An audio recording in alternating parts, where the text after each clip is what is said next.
Hoy en nuestra reunión número 17 del módulo de cáncer de recto que está liderando el Hospital Militar Central de forma multidisciplinaria en conjunto con radioterapia oncológica, oncología clínica y radiología de imágenes diagnósticas.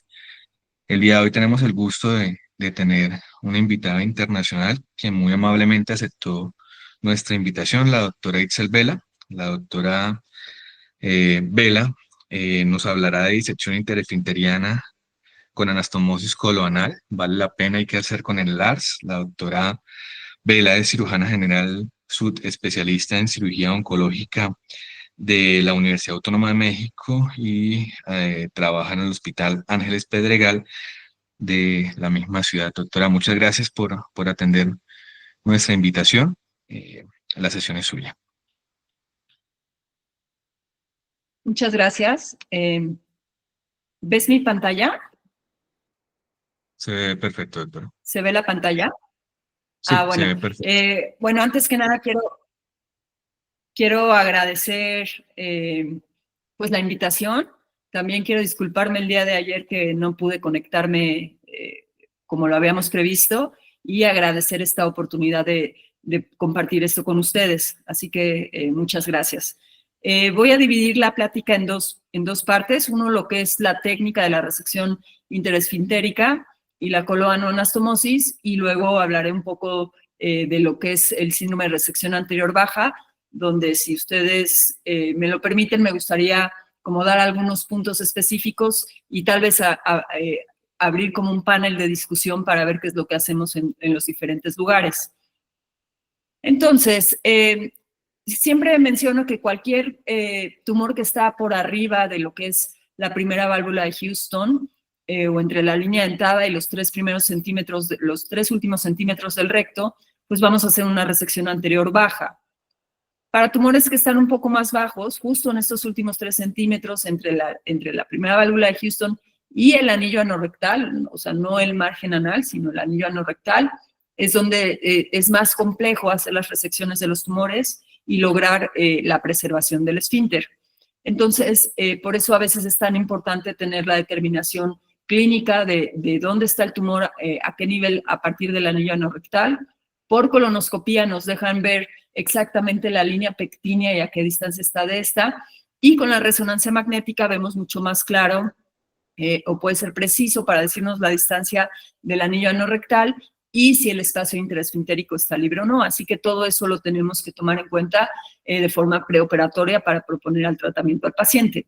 Así que si tenemos un tumor que evidentemente está infiltrando parte del canal anal o se mete al canal anal y filtra esfínter interno, externo o el espacio interesfintérico, pues ese paciente será candidato a una resección abdominoperineal y no podemos preservar el esfínter. Estos tumores tan distales, a veces yo veo que si no es un centro de alto volumen, muchas veces tumores a 1 a 2 centímetros del anillo anorrectal terminan también en un abdominoperineal, y si bien oncológicamente es adecuado, pues muchas veces la calidad de vida del paciente no va a ser tan buena o se tendrá que someter a vivir con una colostomía para siempre.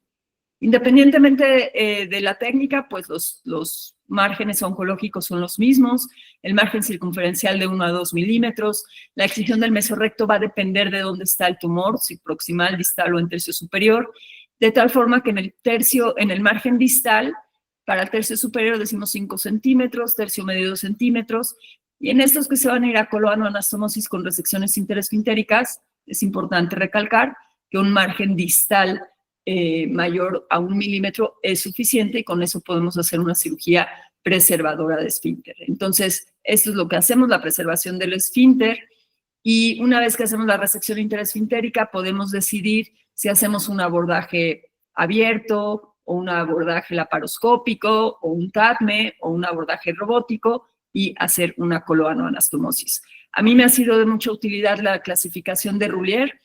Si bien ya está escrita desde el 2013, me parece muy útil para clasificar estos tumores y proponer el tipo de tratamiento, de tal forma que los tumores a más de 1 centímetro del anillo anorrectal va a ser una resección ultra baja o casi interesfintérica y vamos a hacer una colorectoanastomosis.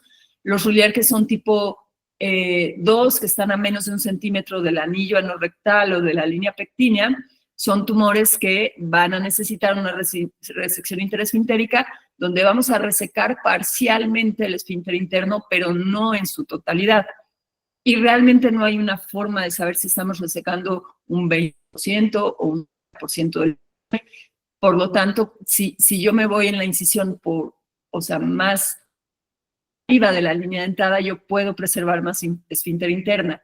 Si yo sé que mi incisión va a quedar por debajo de la línea dentada o de la línea pectínea, lo más probable es que me lleve un gran porcentaje del esfínter interno y ese paciente específicamente en continencia no sea tan buena su función. Y eso pasa con los Roulier tipo 3, que son tumores que infiltran parte del canal anal, infiltrando el esfínter interno, no así el esfínter externo ni el espacio interesfintérico. Pero este paciente, para tener una resección oncológica, se tiene que hacer una resección interesfintérica total del esfínter interno, quedando únicamente conservado el esfínter externo. Y esto, en mi experiencia, sí, la función es diferente. Roulier, bueno, nos demuestra con esta serie de casos que esta técnica es segura, que sus resultados oncológicos son adecuados, que la morbilidad y la mortalidad son similares para una colorectoanastomosis o una coloanoanastomosis, y que en resultados oncológicos estos tumores que terminan en una resección interesfintérica se comportan igual que aquellos que terminan en una resección anterior baja. No así los que ya sabemos que son abdominoperinales, que por su biología son tumores mucho más agresivos. Entonces, eso ahora se los pongo. La técnica que hacemos es esta, la técnica descrita por el doctor Hill, por el doctor Gerald Marx. Esta es la técnica descrita por él en los 80s, fue de los pioneros, y en esa época a esta técnica se le daba el nombre de TATA, por sus siglas en inglés, donde se hacía la resección interesfintérica, como ven en el esquema, y luego se abordaba abierto y se preservaba el esfínter, y fue en los 80s cuando se empezó a hacer una de las primeras cirugías preservadoras de esfínter, con esa técnica bien descrita y que me parece muy útil y vigente a la fecha. Entonces, así colocamos al paciente, ponemos un Lone-Star. Aquí es importante colocar bien el Lone-Star para que como que va a ir enganchando todo el canal anal hasta que nosotros podamos identificar claramente la línea pectínea, porque es una referencia muy importante. Aquí están viendo ustedes el cambio de la transición de los epitelios, y entonces yo tendría que hacer mi incisión por arriba de la línea pectínea para evitar resecar una mayor cantidad de esfínter interno. Entonces, vean aquí cómo pongo el Lone-Star, vean inclusive ahí cómo se insinúa el anillo anorrectal. Mi incisión, mientras más distal sea, pues más esfínter interno me voy a llevar, y eso va a depender de la localización del tumor. Para mí, mi límite va a ser la línea pectínea. Yo generalmente los Roulier tipo 3 ya no los empujo tanto a una preservación de esfínter, porque en mi serie, como les voy a mostrar, la recurrencia local que he tenido, cuando hacemos un análisis es más frecuente en el Roulier tipo 3 que en el Roulier tipo 1 o tipo 2, pero aquí es donde es mi límite para hacer mi resección interesfintérica. Si tengo que ir más distal a esta línea pectínea, probablemente ya no sea un buen candidato para la preservación de esfínter. Entonces aquí marcamos sobre la línea pectínea o un poquito proximal a la misma, toda la circunferencia para no perdernos, y una vez que la marcamos, vamos haciendo la disección. Vean cómo pues tengo un buen retractor, el Lone-Star me parece muy útil para hacer esto, y con un poco de tracción y contratracción vamos haciendo la técnica como les mostré en el diagrama, la técnica descrita por el doctor Gerald Marx, y vamos introduciendo poco a poco esta tijera Metzenbaum de manera Roma hasta que logramos entrar al espacio, y en este punto se hace una disección digital y generalmente el dedo se va muy sencillo, se va muy fácil en este espacio, siempre y cuando no esté tomado el espacio interesfintérico, que eso lo podemos saber clínicamente y con la resonancia magnética. Entonces ahí ya tengo abierto el espacio interesfintérico del lado derecho, voy a hacer exactamente lo mismo contralateral y voy a conectar en el plano posterior la disección de ambos lados para ir disecando poco a poco todo el espacio interesfintérico. Vamos haciendo como una U, finalmente me voy al plano anterior. En la mujer es un poco más sencillo porque el tabique recto vaginal pues generalmente es muy, muy laxo. La musculatura en esta zona pues es muy débil, que sí es algo que es diferente en los pacientes, en los hombres. Entonces ahí vean cómo voy haciendo el plano anterior. Aquí en mi experiencia es muy importante cuidar la integridad de la vagina. Hay que cuidar que el calor no vayamos a isquemizar la vagina. Recuerden que la mayoría de estas pacientes con cáncer de recto pues son perimenopáusicas, si no es que menopáusicas, y además están radiadas. Entonces la vagina fácilmente puede quedar isquémica y provocarnos un problema en nuestra anastomosis si se llega a fistulizar. Una vez que tengo movilizado completo el recto, pues ya lo que me queda es cerrar todo el unión del recto que tengo. Ahí estoy enseñando pues toda la cara anterior. Mientras más puedo avanzar en mi abordaje abierto, más fácil va a ser después lo que yo quiera hacer, ya sea si quisiera hacer abierto o laparoscópico o un TATME. O sea, creo que esta es la clave para preservar el esfínter. En el hombre siempre es más difícil porque en el hombre el canal anal generalmente es más largo, entonces a veces inclusive con el OnStar es más difícil encontrar la línea pectínea y a veces se vuelve una disección un poco más cruenta porque además la musculatura es mucho más voluminosa. Recuerden que en el hombre está ya bien descrito el músculo recto-uretral, que es un complejo muscular bastante prominente que no está presente en la mujer. En la mujer está sustituido por el tabique rectovaginal. Y vean en el hombre, aquí vean, esto es para demostrarle, vean cómo tiene la musculatura mucho más prominente que la mujer y eso hace que la resección interesfintérica sea un poco más compleja en el hombre. Aquí esta técnica con los dedos yo estoy tratando de engancharme en la próstata y poco a poco ir deslizando los dedos para engancharme con el músculo recto-uretral, tenerlo ahí enganchado, ustedes lo ven ahí que lo tengo referido, y aquí ya lo estoy seccionando. Es un músculo, insisto, bastante prominente y una vez que lo secciono, el recto va a descender solito, o sea, va a caer en su cara anterior. Yo voy a tener acceso directo a ver la cara posterior de la próstata y estaré lista para hacer la parte que yo decida de la resección interesfintérica. Vean cómo aquí ya corté el músculo, desciendo el muñón rectal y vean cómo se ve aquí claramente la próstata. Esto es algo muy... es una perla muy buena, sobre todo para evitar una lesión de la uretra prostática. Si uno hace esta disección, difícilmente tendremos una lesión y podemos resecar tumores tan bajitos como el que están viendo. Cerramos el muñón del recto, ahí está ya abierto completamente el espacio interesfintérico. Vean, este es en TATME, por ejemplo, esta es la primera imagen que yo veo y vean cómo seccioné todo mi músculo recturetral, tengo aquí arriba la próstata claramente identificada, aquí mi muñón del recto y aquí yo estaría lista para hacer mi excisión de mesorrecto en la cara anterior, que es la parte más compleja a veces en los cánceres de recto. Este es otro ejemplo. Vean aquí cómo todavía tengo algunas fibras del músculo recturetral que no terminé de disecar en la forma abierta, pero yo ya lo tengo presente y lo veo claramente como son fibras del músculo. Aquí arriba tengo la próstata, aquí tengo abajo mi recto y ahí voy a estar lista para entrar al espacio del mesorrecto en la cara anterior. Entonces, por robot, esta es otra forma de hacerlo. La verdad es que yo laparoscópico no puedo llegar hasta el espacio interesfintérico en la mayoría de los casos porque, pues sobre todo si es una pelvis estrecha, un paciente obeso, o sea, llegar a esta zona que es la unión anorrectal vía laparoscópica o vía abierta realmente se me hace muy complejo. Entonces, la mayoría de mis casos hago la resección interesfintérica como les mostré, y hago ya sea mi abordaje TATME o mi abordaje laparoscópico o robótico o abierto.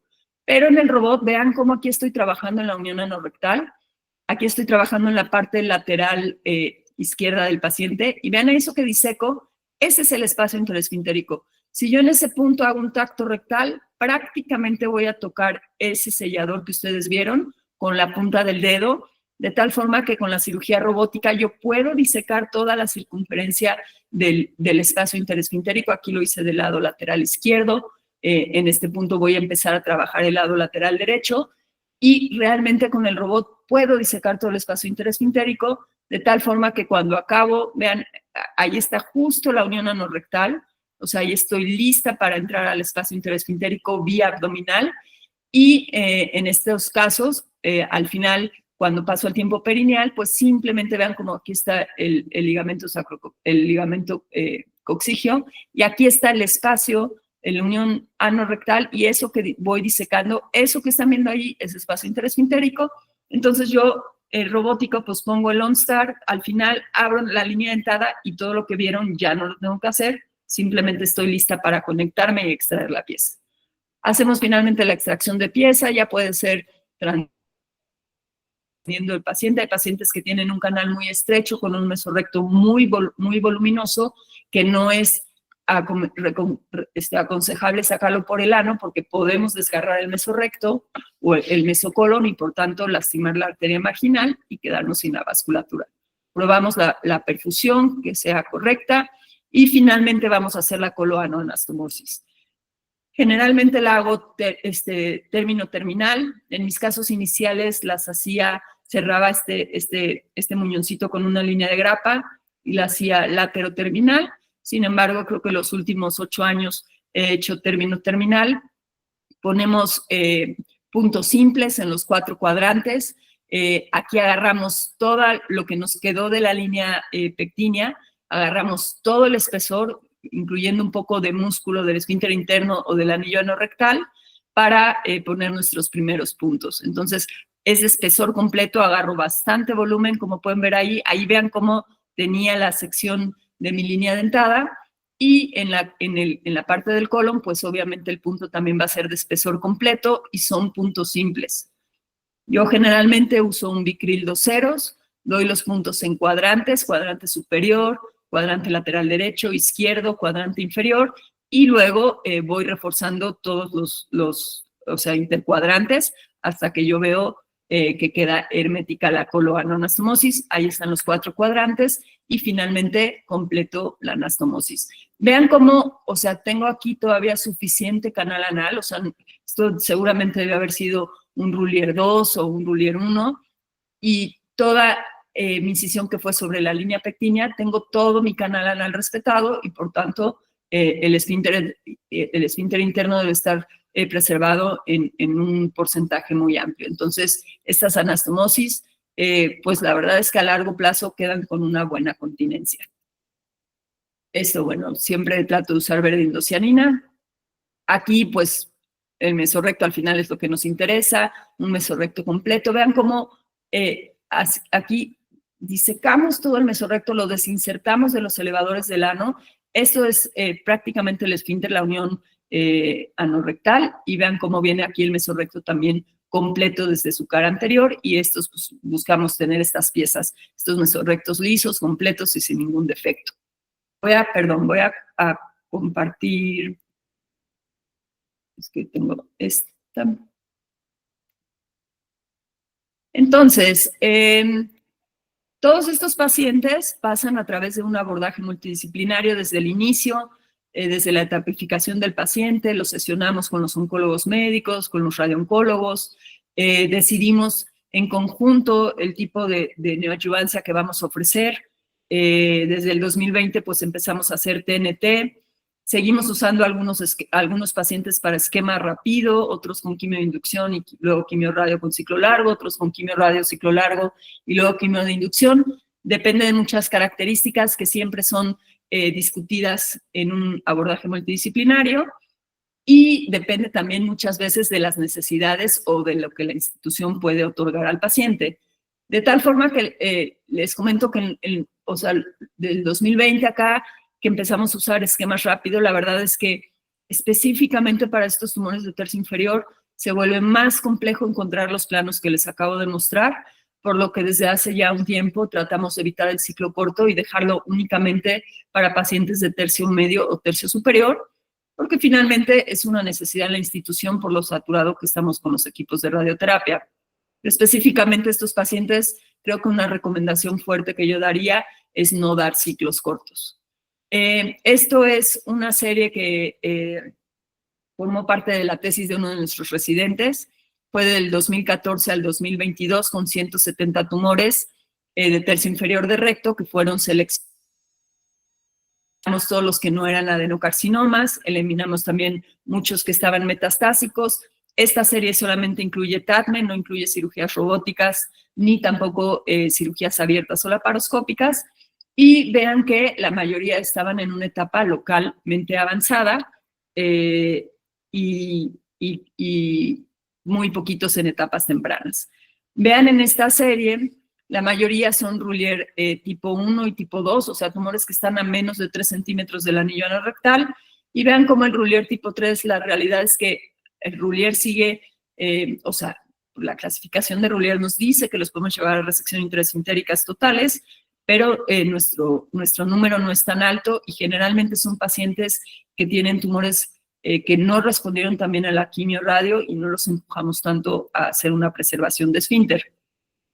Vean, en esta serie nosotros tenemos un 18% con ciclos cortos y vean cómo todavía que habían muchos con quimio-radio concomitante, que era lo que hacíamos anteriormente. Y vean aquí en el Clavien, estas son nuestras complicaciones. En el Clavien 3B, que son pacientes que tuvieron que tener algún tipo de intervención, fueron el 12%.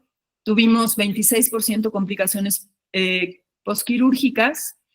Y vean que nuestras licencias de anastomosis fue de más o menos un 13% de los casos, en los cuales se pudo lograr un manejo conservador en 75% de estos que se disentaron y tuvimos que desmantelar o sea, 5 casos que corresponden al 25% de ese grupo de pacientes que se disentaron.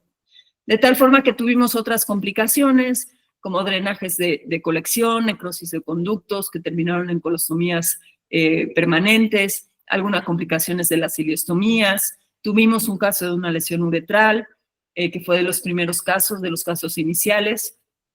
Algunos casos de fístula rectovaginal. Y esto es importante porque muchos pacientes que tuvieron alguna de estas complicaciones, sobre todo colecciones o que tuvieron algún porcentaje de disencia anastomosis, son los que después quedaban con una peor función. Algunos de esos pacientes que todavía no hacíamos TNT, todavía tuvieron que recibir quimioterapia adyuvante y de este grupo el 78% se logró el cierre de estoma, en el 10% todavía están en proceso de, y sin estoma, o sea, que tuvieron que quedar con un estoma permanente, un 10% de los casos. Nuestro patólogo pues nos da mucha retroalimentación de cómo vamos haciendo la técnica. Tenemos una respuesta patológica completa de 31%, creo que es un porcentaje alto, y tenemos mesorrectos completos y casi completos de 62 y 18%, incompletos de un 12%. Y márgenes distales positivos solamente en 2 casos de la serie, que corresponde al 1.3%, y un margen circunferencial positivo que correspondió a un 6.5%. Estas son nuestras recurrencias locorregionales. Tenemos un 5% de recurrencias locales, específicamente ya sea en la anastomosis o en la pelvis, y un total de 16% de recurrencias que incluyen la recurrencia sistémica, que siempre es lo que pues no hemos logrado abatir en el manejo del cáncer de recto localmente avanzado. Lo que sí les comento es que en estas recurrencias locorregionales, cuando analizamos la serie, los casos más frecuentes fueron Roulier tipo 3 y entonces hemos estado ya un poco desanimados de empujarlos a la resección de esfínter. De estos pacientes tuvieron progresión un 2% y tuvieron muerte por la enfermedad un 10% con un seguimiento que en promedio fue de 59 meses. Esta fue nuestra supervivencia por etapa clínica. Obviamente, mientras más temprano el tumor, mejor supervivencia. Y lo mismo para la recurrencia. O sea, los pacientes con recurrencia local pues tienen un peor pronóstico oncológico a largo plazo. Y aquí corresponde a lo que ven ustedes en la literatura. Los pacientes con respuesta patológica completa tienen un mejor pronóstico que aquellos que no respondieron. Ahora les cuento. Yo no tengo realmente unos datos muy claros, entrando ya a lo que es el síndrome de resección anterior baja, de nuestros propios resultados, porque es muy difícil o nos ha costado mucho trabajo hacer estudios para calidad de vida y para pues resultados funcionales. Generalmente son protocolos difíciles de llevar a cabo, cuestionarios que hay que validar, que tienen que pasar por el comité de ética, en fin.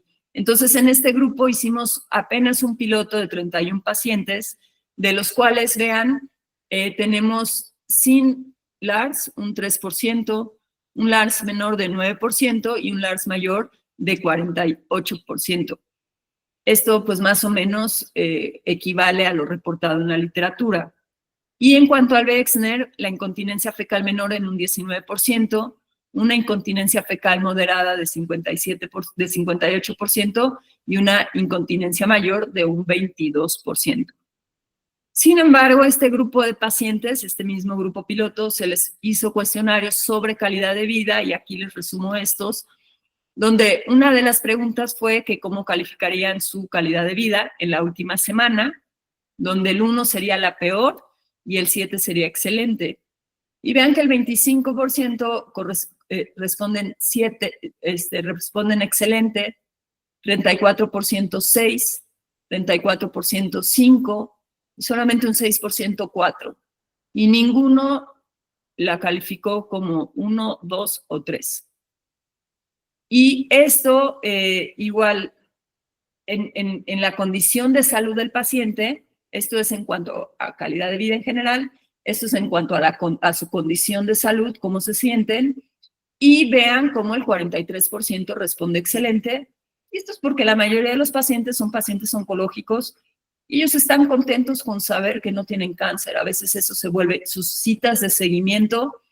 Su primera pregunta es cómo está su tomografía, cómo está su antígeno, doctora, ¿cómo voy? ¿Estoy libre de tumor? Y ya después viene lo demás. Y les podría decir que a veces en el consultorio, si uno no les presta mucha atención o no interroga demasiado, probablemente obvien todo lo que viene aquí, ¿no? O sea, y todo ese LARS mayor que tienen los pacientes.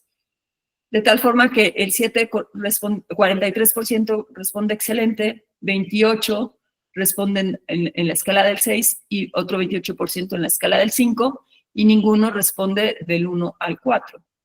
Y además a estos pacientes se les interrogó, como todos ya tuvieron una bolsa, porque todos este grupo de pacientes fueron una ileostomía de protección, este grupo de pacientes ya tuvieron la experiencia de haber tenido un estoma.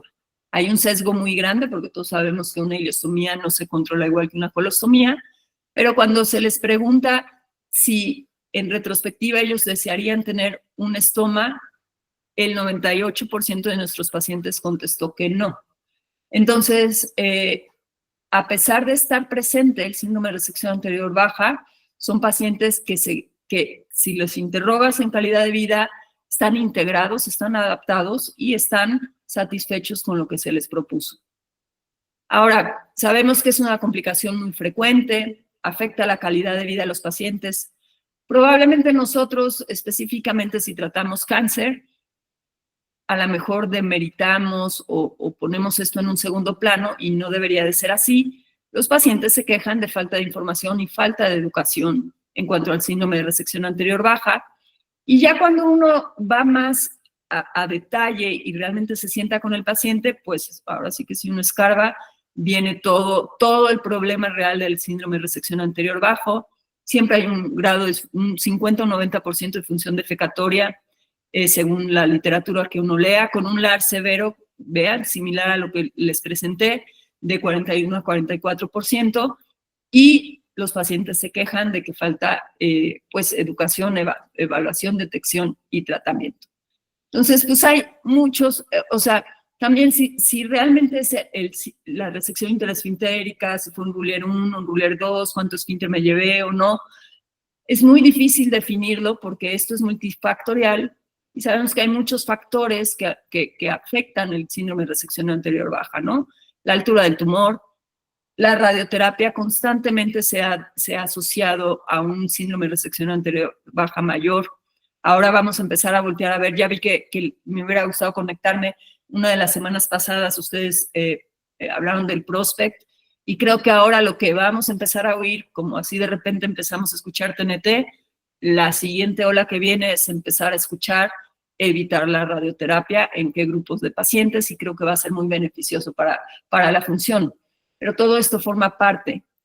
Si tuvieran un estoma o no, ahora me gustaría escuchar sus opiniones. Yo creo que un estoma, una ileostomía de protección, si uno lo cierra en un periodo no mayor de unos 6 meses a 8 meses, son pacientes que yo he notado que tienen muy buena función.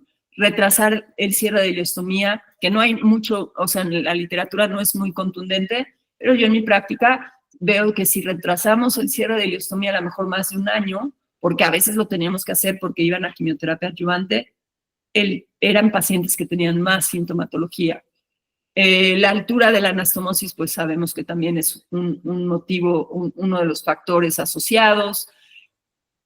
No hay nada contundente si laparoscópico, TADME. Yo a veces pienso en TADME, pues tenemos que meter una plataforma, la plataforma transanal, y tenemos todas estas fibras musculares dilatadas durante un largo tiempo. En el robot eso lo evito porque hago toda la resección interesfintérica desde arriba y al final simplemente pongo el OnStar y no tengo que exponer al esfínter a esta plataforma. Sin embargo, no he encontrado yo una diferencia en la función defecatoria entre lo que hago TADME, entre lo que hago robótico. Entonces, en fin, hay muchos factores. Creo que este es uno muy importante. Si hubo fuga de anastomosis, si tuvimos una dehiscencia pequeña que se manejó de forma conservadora porque tenemos una ileostomía de protección, si tuvo un absceso, si tuvo algún problema local en la anastomosis, son pacientes que se estenosan. Y los pacientes que tienen una estenosis de la coloanoanastomosis definitivamente tienen un mucho peor sintomatología, pero yo no sé si lo encasillaría directamente como un LARS.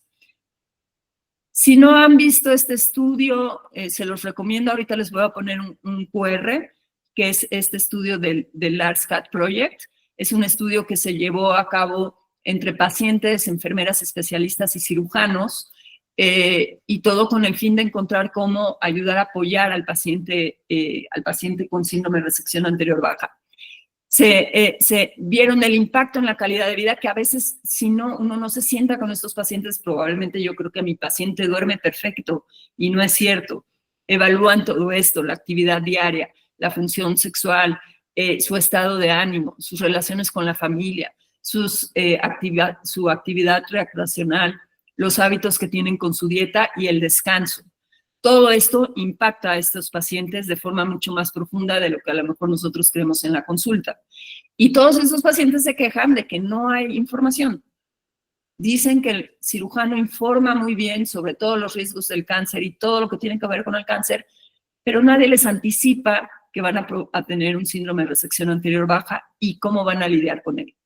Les recomiendo si pueden tomar foto o guardar este QR, porque este grupo hace una guía muy específica dirigida a pacientes, que se las voy a poner a continuación, donde dan datos muy puntuales que probablemente nosotros ya los conocemos, pero no tenemos el tiempo en la consulta de estarles explicando todo esto a los pacientes y probablemente si les entregáramos un manual con esta información, sería el primer paso para tratar el síndrome de resección anterior baja. Todo esto viene, posición defecatoria con detalle para los pacientes, que no demoren la defecación, evitar el esfuerzo excesivo, intentar crear un hábito horario y les explican cómo hacer todo esto y los pacientes refieren, o sea, empiezan a entender el síndrome y empiezan a entender que hay cosas que ellos pueden realizar, como los ejercicios pélvicos, también ahí viene claramente explicado los ejercicios de Kegel, la necesidad de fisioterapeutas, la necesidad de una terapia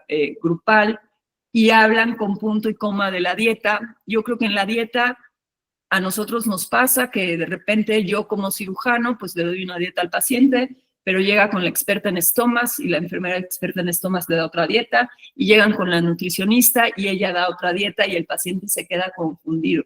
Entonces creo que aquí hay mucha evidencia de los alimentos que se deben de dar, la fase inicial, cómo ir pasando, progresando la dieta poco a poco de los pacientes, qué dietas tienen fibra soluble, insoluble.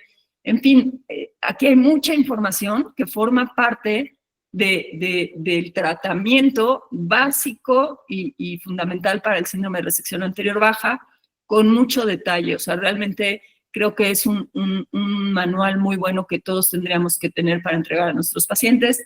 Les hacen un ejemplo así, cómo llevar un modelo diario de alimentario, les ponen qué comer, a qué hora, o sea, ellos hacen un diario, qué comieron, qué no comieron, a qué hora lo comieron, a qué hora no comieron, qué síntomas presentaron y cómo fueron sus deposiciones, de tal forma que ellos empiezan realmente a entender qué le viene bien según los síntomas que tiene de síndrome de resección anterior baja. Después viene todo esto, fármacos, obturadores anales, irrigaciones transanales, biofeedback, neuromodulación del nervio tibial posterior, la neuromodulación sacra y como último recurso, la colostomía permanente. En mi práctica, yo no soy cirujana coloproctóloga, yo soy o colon y recto, yo soy cirujana oncóloga, entonces toda esta parte de la función, pues no la tengo, estamos en un centro oncológico, donde tampoco hay como un servicio que tengamos dedicado a esto y probablemente por eso yo no tengo tanta experiencia en todos los demás recursos que podemos usar para tratar ya de forma un poco más pues incisiva el síndrome de resección anterior baja. Pero en mi experiencia con los seres, con los casos que tenemos, que son muchos casos, yo creo que los pacientes tienen una buena función. Generalmente, ya a largo plazo, o sea, pasando el año, año y medio, son pacientes que no usan pañal, que rara vez usan un protector, y de lo que siempre se quejan es como tal del síndrome de resección anterior baja: frecuencia, urgencia, tenesmo y fragmentación. Y eso, todo lo que les acabo de decir del manual, les ayuda muchísimo porque con eso se adapta a un porcentaje muy alto. Y a esto yo agrego generalmente en mi práctica el uso de metamucil, que es la fibra soluble, junto con la loperamida. Y creo que la mayoría de los pacientes logran, no, si bien no, o sea, como les mostré en nuestro cuestionario, siguen con un síndrome de resección anterior baja, a lo mejor severo, pero ya lo tienen más controlado y más adaptado, y creo que eso es lo que más va a ayudar al paciente con un síndrome de resección anterior baja.